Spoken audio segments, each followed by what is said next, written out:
Hello friends, इस video में हम देखेंगे bridge theory of emotional differentiation. Bridge theory of emotional differentiation, जो इमोशनल डिफरेंशिएशन है वो कैसे होता है, वो ब्रिज थियरी है। Bridges 1932 stated that the first of all a general excitement is present in the child at the time of birth। Birth के time पे ब्रिजेस ने क्या कहा था कि एक जनरल एक्साइटमेंट बच्चे के अंदर होती है जो लगभग सबका मिला जुला रूप होता है। This general excitement is differentiated into distress and delight at the age of around 3 months। ये जो जनरल एक्साइटमेंट होती है ये किसमें डिफरेंशिएट कर दी जाती है, किसमें इसके टुकड़े हो जाते हैं, दो चीजों में, distress and delight. Distress and delight का अर्थ मतलब आप लगा के चलिए, डिस्ट्रेस तो जो पीड़ा की भावना होती है और डिलाइट जो आनंद की भावना होती है। 3 महीने के टाइम पे पीड़ा और आनंद जो है वो बच्चा महसूस करने लगता है।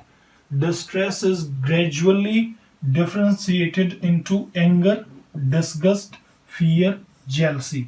डिस्ट्रेस से आगे क्या क्या निकलता है, जैसे ये देखिए, ये यहाँ पर बर्थ टाइम, ये एजेस दे दी। 3 महीने के टाइम पे जो एक्साइटमेंट वाली फीलिंग थी, ये एक्साइटमेंट तो पूरी चली, ये तो यहाँ तक चली आगे तक, लेकिन 3 महीने से पहले उसमें से एक तो डिलाइट निकल गया, इधर distress, negative feeling, positive feeling. Distress से आगे एंगर आ गया, डिसगस्ट आ गया, फियर आ गया, और उससे आगे जो है जेलसी वगैरह और ये चीजें जो हैं वो आने लगती हैं डिस्ट्रेस से। अब इस तरफ डिलाइट से क्या डिफरेंशिएट होता है, डिलाइट में से क्या निकलता है, डिलाइट में से निकलता है आपका इलेशन, अफेक्शन और इलेशन एंड इफेक्शन।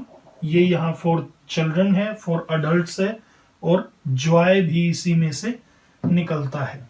ठीक है, तो ये क्या बताया, into elation, affection and Joy.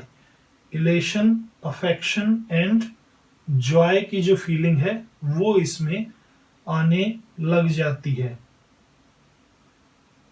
Elation जिसे आप क्या कहते हैं, हर्षोल्लास, कैसे लिखेंगे,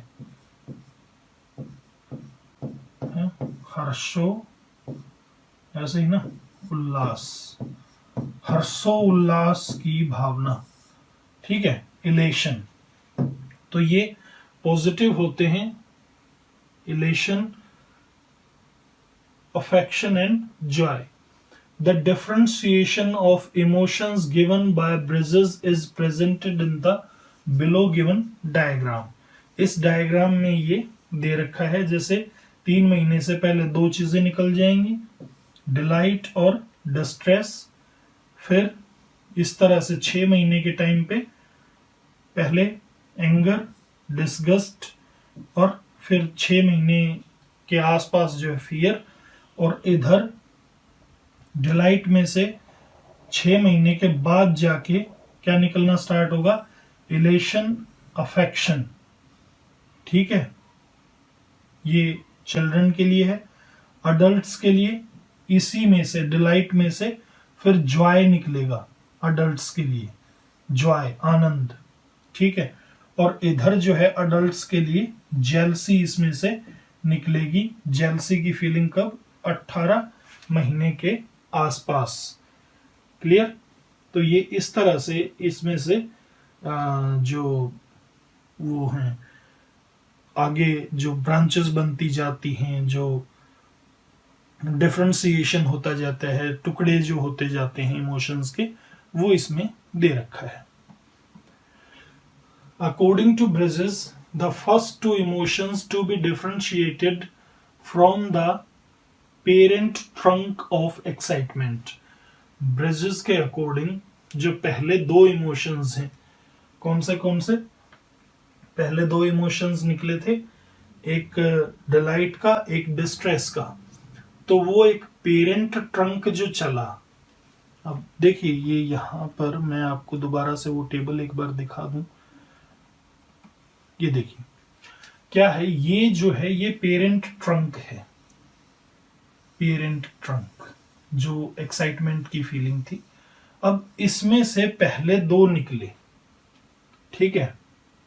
क्या कहा, according to Bridges the first two emotions to be differentiated from the parent trunk of excitement are delight and distress.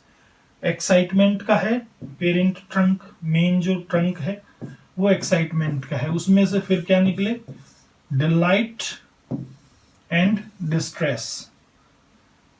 At about 3 months of age, delight is characterized by relaxation, smiling, and cooing in response to some satisfying situation. जब बच्चा satisfy होता है तो वो relax feel करता है, smile करता है, कू करता है, मतलब कूकता है। किसके रिस्पॉन्स में, सेटिस्फाइंग सिचुएशन के रिस्पॉन्स में। तो उस समय डिलाइट होता है, मतलब ये डिलाइट की कैरेक्टराइजेशन है। Distress in response to certain disturbing stimuli. कोई भी डिस्टर्बिंग स्टिमुली जो आती है, मतलब बच्चे को डिस्टर्ब कर देने वाली जो उत्तेजना उसके अंदर आ जाती है, is marked by muscular tension. उसमें मस्कुलर टेंशन आ जाएगी, क्राई करेगा, और चेक्ड ब्रीदिंग, और ब्रीदिंग जो है वो रुक रुक के आएगी, यानी सुबकियां लेने लग जाएगा इस तरह से। At or about 6 months of age, distress is further differentiated into fear, disgust and anger. लगभग 6 महीने की एज पे एंगर, डिस्गस्ट और फियर, डिस्ट्रेस में से आगे ये निकलने लगते हैं।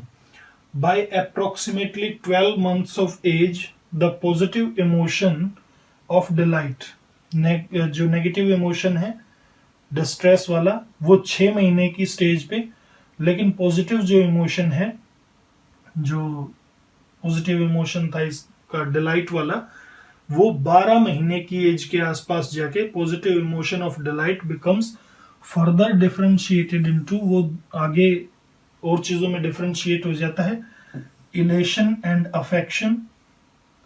The former in response to events and objects and the latter with regard to persons. दो चीजें निकल के आती हैं, इलेशन एंड अफेक्शन। पहले चीजों से संबंध होता है उसका, बाद में जाके इंसानों से उसका संबंध हो जाता है, इलेशन और अफेक्शन का। चलिए आगे देखते हैं।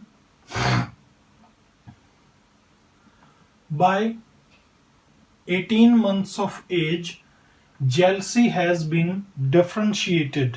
जब बच्चा लगभग 18 महीने का हो जाता है तो क्या निकलता है उसके अंदर से, जेलसी की फीलिंग निकलती है। Has been differentiated from the distressful stem. जो डिस्ट्रेसफुल वाली जो स्टेम था, जो तना था, उस मेन ट्रंक से जो तना निकला था, उसमें से एक शाखा और निकलती है, वो निकलती है जेलसी की। And affection has been further differentiated into positive responses to adults and to children. और दूसरी तरफ जो पॉजिटिव वाला था, डिलाइट वाला, उधर से जाके निकलती है आपकी अफेक्शन, ठीक है। Around 24 months of age, only one new emotion appears, that is joy. 24 महीने की एज के आसपास एक नया इमोशन निकल के आता है जो जॉय का होता है, और ये पॉजिटिव साइड में आता है। Which is differentiated from the parent stem of delight. देखिए ट्रंक नहीं कहा है, ट्रंक तो एक्साइटमेंट वाला है, फिर उसमें से एक स्टेम निकली, एक तना निकला, उस तने में से एक और शाखा निकली जॉय की, और ये तना कौन सा था, डिलाइट वाला, यानी जो पॉजिटिव वाला था उसमें से। Bridges speculates that by 5 years of age the emotions of shame, anxiety, disappointment and envy have been differentiated from the distressful stem. जो डिस्ट्रेसफुल, जो नेगेटिव इमोशंस वाली जो स्टेम था, तना था, उसमें से 5 साल की एज तक क्या आ जाता है, स्टेम निकलती है, एंजाइटी निकलती है, डिसअपॉइंटमेंट निकलती है, एनवी निकलती है, ठीक है। And the emotions of hope and parental affection from the positive stem.